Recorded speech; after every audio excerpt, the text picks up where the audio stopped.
Welcome back.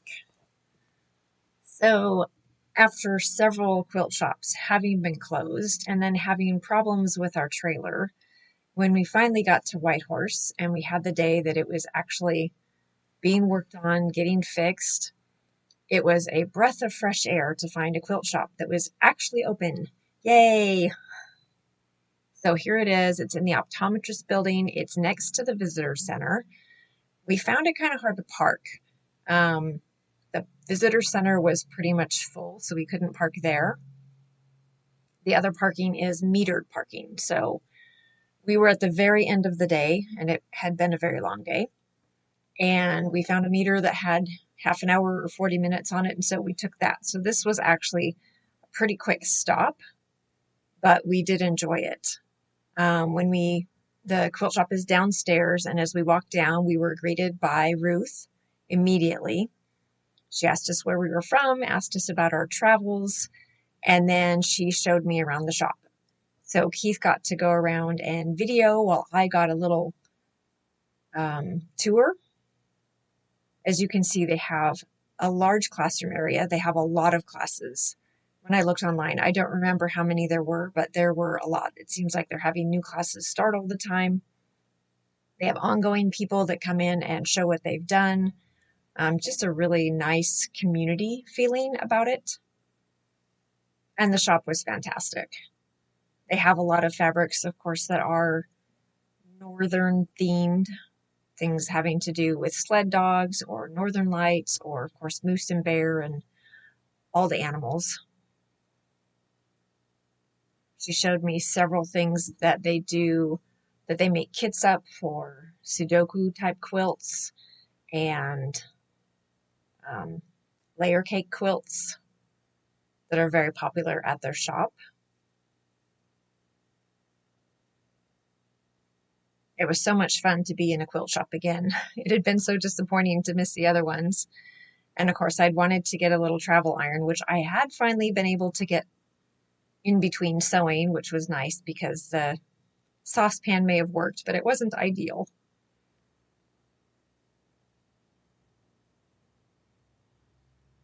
This is a very well-stocked quilt shop.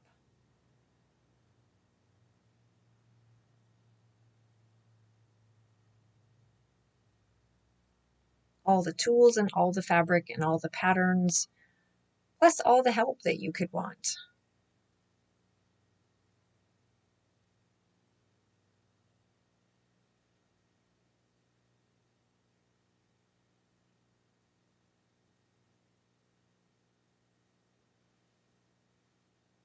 I really like the way these fabrics are set up so that they have the bolts of fabric and then right above it they have the fat quarters that are cut from them. I always find it easier to look for a certain fabric that way than when it's just a big rack of fat quarters.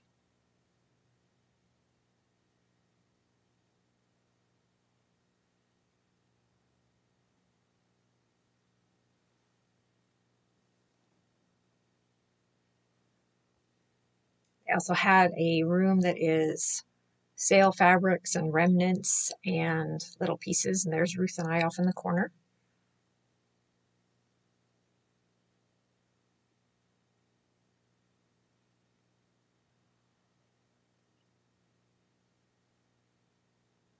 All the thread in baskets, I didn't even notice that when we were there. Really glad that Keith videos these so I can see stuff that I missed.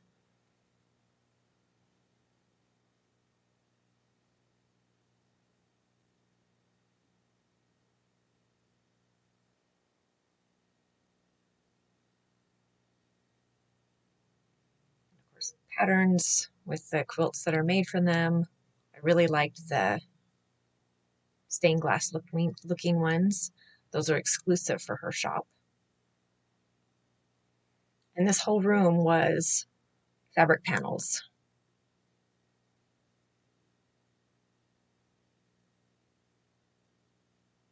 There were a lot of panels here.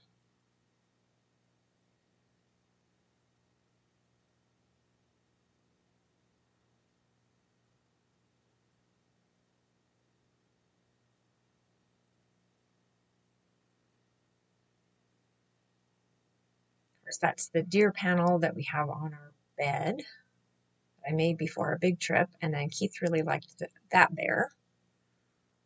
Back in the other corner had been the bear that we have over our bed in our bedroom right now.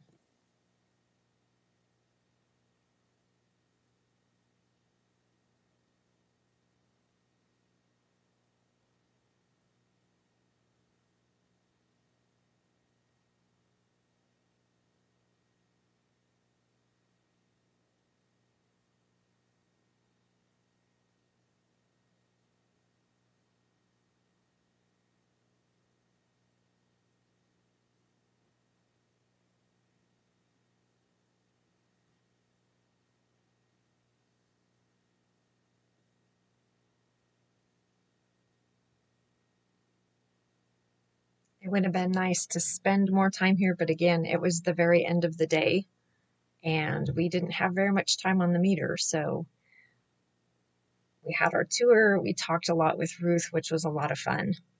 She apologized. She said that she talked too much, but I loved it. I don't like it when you go into a shop and nobody talks to you. Then you kind of feel like it's a library and you're not supposed to make any noise.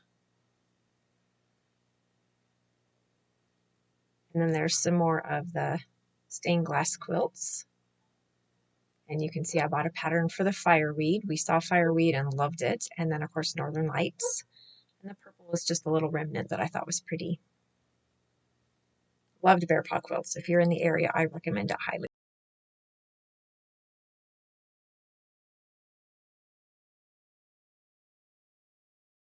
Chicken quilt again.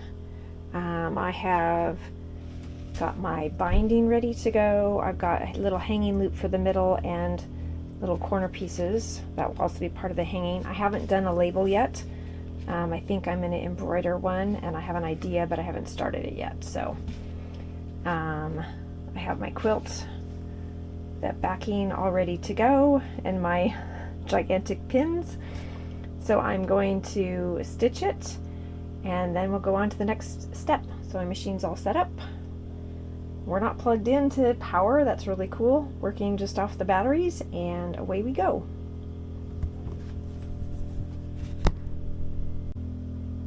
So I don't have a super good spot to set up the camera while I'm doing this, but I wanted to point out as I'm doing this, I realized I should be going the other direction. I'm going towards the fold, and so I'm having to be careful. I did get my presser foot stuck on that.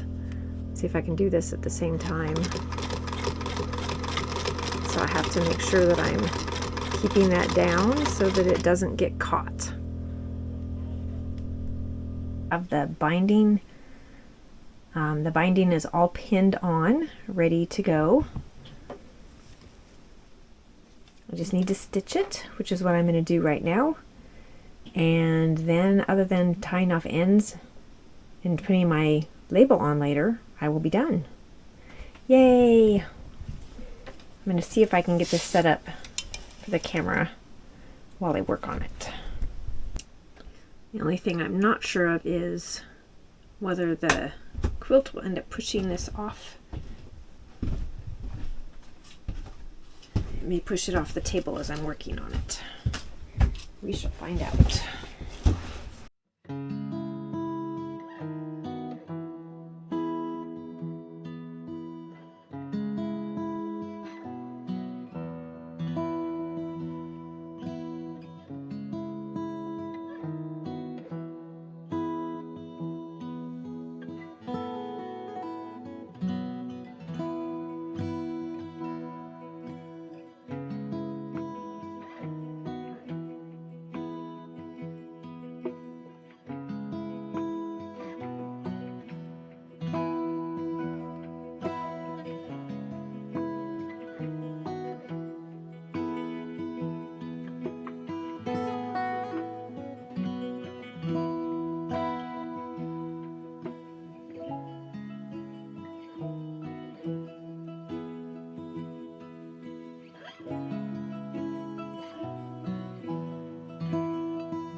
There, so then let's stitched together. Just need to tie off the ends. Yay! Da! Yay! It's done. Happy little chickens. There's the back. Still needs to label. I'll do that when I get back home. But there it is. One more project off my UFO list. I am so happy about that.